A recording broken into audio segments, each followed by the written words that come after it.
Shalom saudaraku, kita mengucap syukur dalam anugerah dan rahmat Tuhan. Kita masih diperkenankan untuk membaca dan merenungkan firman Tuhan dari kitab Kejadian pasal pertama, ayat pertama hingga ayat yang ke-13 yang menyatakan, pada mulanya Allah menciptakan langit dan bumi. Bumi belum berbentuk dan kosong, gelap gulita menutupi samudera raya, dan roh Allah melayang-layang di atas permukaan air. Berfirmanlah Allah, jadilah terang, lalu terang itu jadi. Allah melihat bahwa terang itu baik, lalu dipisahkannya terang itu dari gelap, dan Allah menamai terang itu siang dan gelap itu malam. Jadilah petang dan jadilah pagi, itulah hari pertama. Berfirmanlah Allah, jadilah cakrawala di tengah segala air untuk memisahkan air dari air. Maka Allah menjadikan cakrawala dan ia memisahkan air yang ada di bawah cakrawala itu dari air yang ada di atasnya. Dan jadilah demikian. Lalu Allah menamai cakrawala itu langit. Jadilah petang dan jadilah pagi, itulah hari kedua. Berfirmanlah Allah, hendaklah segala air yang di bawah langit berkumpul pada satu tempat sehingga kelihatan yang kering, dan jadilah demikian.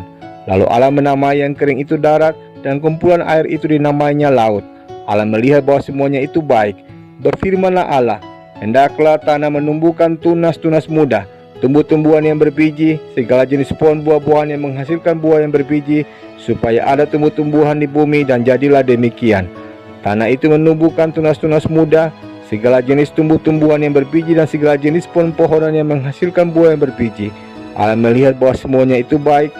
Jadilah petang dan jadilah pagi, itulah hari ketiga. Demikianlah sabda Tuhan. Saudaraku, seringkali orang merendahkan atau menghakimi dirinya sendiri dengan berkata, saya tak berguna, saya tak bisa apa-apa, atau apa yang bisa saya lakukan. Kalimat-kalimat yang bernada pesimis ini menunjukkan sikap seseorang yang meragukan kemampuan diri atau kehilangan kepercayaan diri, yang berujung pada cara pandang yang memiskinkan dirinya sendiri, sehingga seolah-olah lupa bahwa Tuhanlah sebagai sumber asal muasal potensi yang luar biasa itu yang dianugerahkan kepada setiap makhluknya. Dengan potensi yang luar biasa itu, semestinya kita mampu melakukan hal-hal yang terbaik. Kita dapat membuat pencapaian-pencapaian yang luar biasa yang bermanfaat bagi kehidupan sesama dan berdampak bagi kerajaan Allah. Saudaraku, bila mana kita merasa tidak memiliki potensi atau daya apa-apa, renungkanlah perkataan sabdanya di ayat yang ke-12 ini. Tanah itu menumbuhkan tunas-tunas muda, segala jenis tumbuh-tumbuhan yang berbiji, dan segala jenis pohon-pohonan yang menghasilkan buah yang berbiji. Perkataan tanah itu menumbuhkan artinya tanah itu memiliki daya, kekuatan, energi, atau potensi untuk menumbuhkan atau menghasilkan sesuatu bagi kehidupan.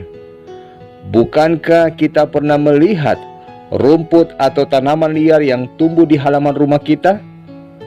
Bukankah saudara dan saya tidak pernah dengan sengaja menabur dan menanamkan benih tanaman liar itu? Tanahlah yang menumbuhkannya.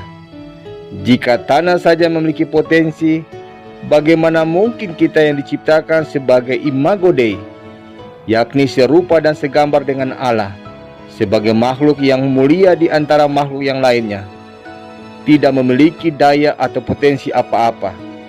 Tanah yang telah dikutuk saja, saudaraku, masih bisa menumbuhkan sesuatu.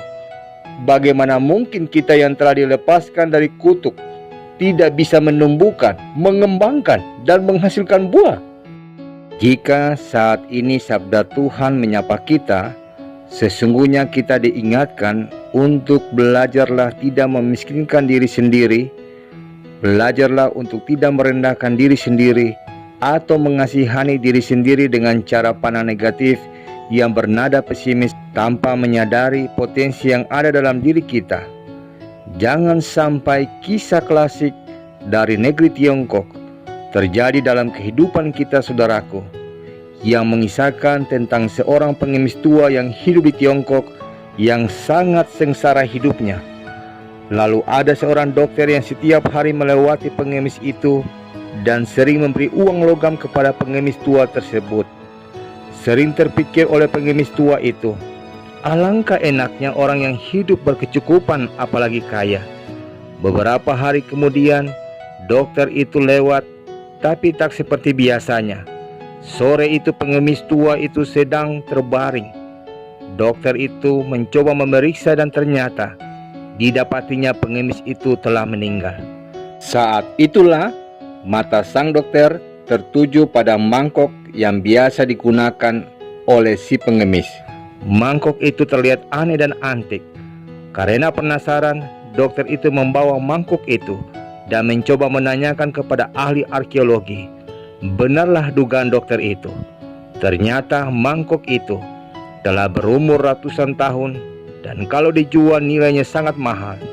Saudaraku, andai saja pengemis tua itu tahu nilai mangkoknya, betapa kayanya dia.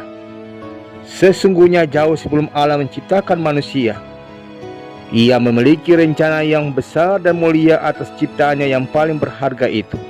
Tidak hanya diciptakan, namun Allah telah menganugerahkan begitu banyak potensi yang besar dan mulia dalam diri manusia.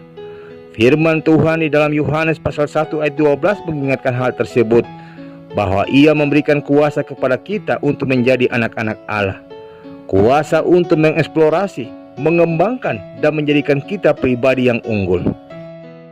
Apakah kita menyadarinya, saudaraku? Bukankah hidup kita acap kali mirip dengan pengemis tua yang bertahun-tahun hidup bersama mangkok usangnya tanpa menyadari bahwa mangkok itu mampu memberinya kehidupan?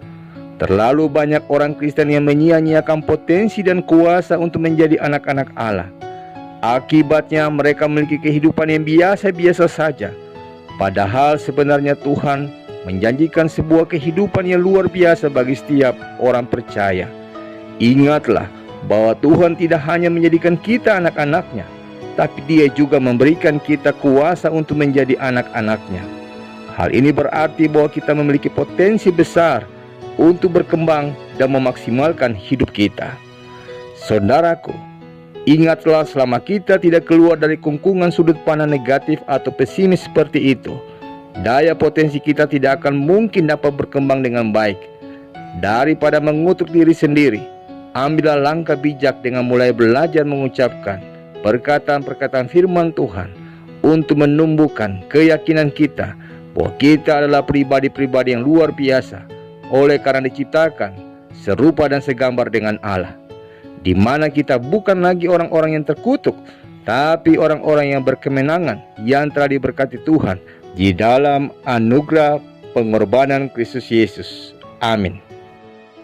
Saudaraku, mari kita satukan hati kita berdoa. Bapa yang mulia, kami berterima kasih untuk kesempatan menikmati firman-Mu yang kudus yang terus menyapa kehidupan kami, yang mengingatkan kami untuk senantiasa memberdayakan setiap potensi diri kami. Karuniakan hikmat-Mu ya Tuhan, supaya kami tidak memiskinkan diri kami dengan cara pandang yang pesimis, lalu lupa akan potensi yang kami miliki yang telah Allah anugerahkan bagi setiap kami sebagai anak-anak-Mu. Tolonglah kami dengan kuasa Roh Kudus-Mu, sehingga kami dapat menjadi pribadi yang berkemenangan. Demi Kristus Yesus kami berdoa. Amin.